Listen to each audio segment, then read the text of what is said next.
Howdy folks, my name's Shane and I'm here to talk about the top 5 guitars that you can buy new that don't hold their value on the second-hand market. Let's get into it. Now this particular list reflects my own experience here living in Australia with the Australian second-hand market, but also seeing what I notice on eBay both in the US and Canada and so forth. So if this is accurate in your part of the world, please let me know in the comments below. So this is my top 5. Here we go. The first company on this list, which comes in at number 5, is Reverend guitars. These are really tough to move secondhand without dropping the price a lot. They just don't seem to hold their value that well for whatever reason.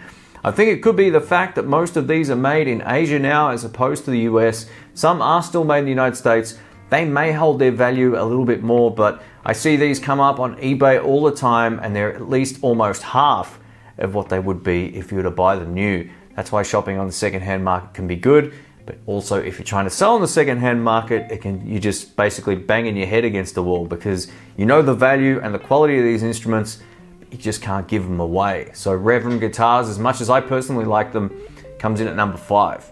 So number 4 I see come up on eBay all the time, as well as on the Facebook groups and all that kind of stuff, is MUSICMAN guitars. These are expensive. If you were to buy a USA-made MUSICMAN electric, it's going to cost you a couple of grand, maybe a little bit more. It depends on where you live, of course, but that's just my part of the world down here.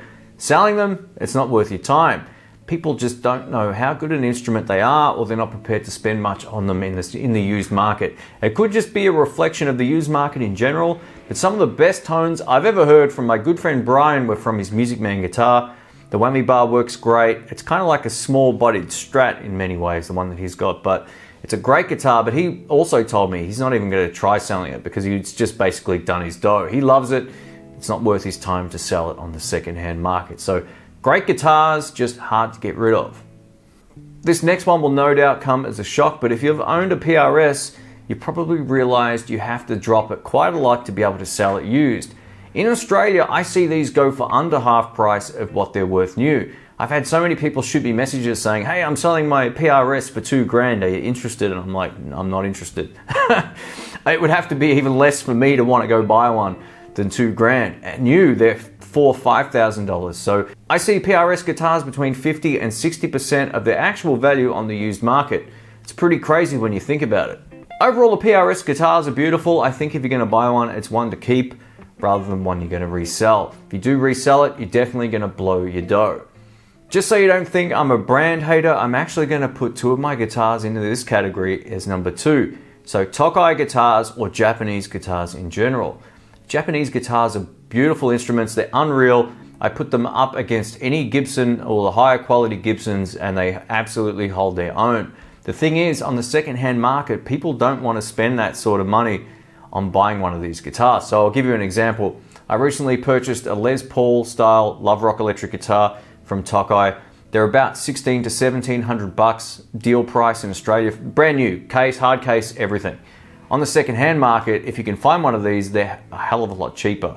I'm a lefty, so it's hard for me to find stuff sometimes, but I can walk into any vintage guitar shop or buy, swap and sell kind of joint, and I'll have so many Japanese guitars. You know, you can insert brand name here, Greco, Bernie, Orville. All of these guitars on the most part don't hold their value that well as in comparison to what they would be if you were to buy one new.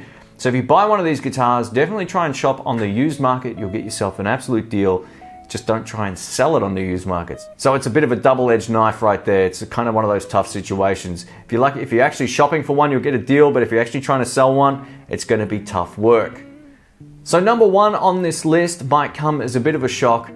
This is one of those brands that's treated very differently in the US, for example, as it is in Australia, and it's actually G&L guitars. In the Australian market, you could be losing up to 70% of the value of the guitar if you were to buy it new. I'm going to put this into some perspective that comes from my own personal experience.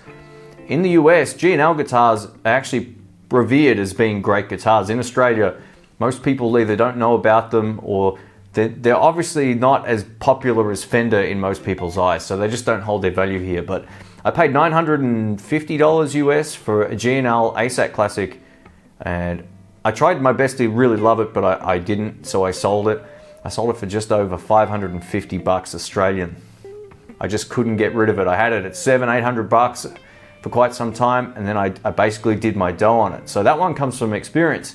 In the United States, they hold their value more than they do here, but in Australia in particular, and maybe in other parts of the world where they're not actually maybe as well known as Fender stuff, except for the guitar nerds, of course, they just don't hold their value very well. And I don't know what it is about them, whether it's that weird headstock or what. Some people love it, but the headstock looks kind of crappy in my opinion. But I absolutely dig their guitars in terms of quality and tone. The scale length on the one I had wasn't quite right for me. It just didn't feel like my actual 52 reissue Telecaster. It felt like I was reaching too far to get to the same place. So I ended up flipping it. I have played some other G&L guitars since then that felt amazing to play. And if I had to do it all over again, I'd know what to look for. But in terms of the second-hand market here, unfortunately, G&L guitars, man, you're basically gonna lose 70%.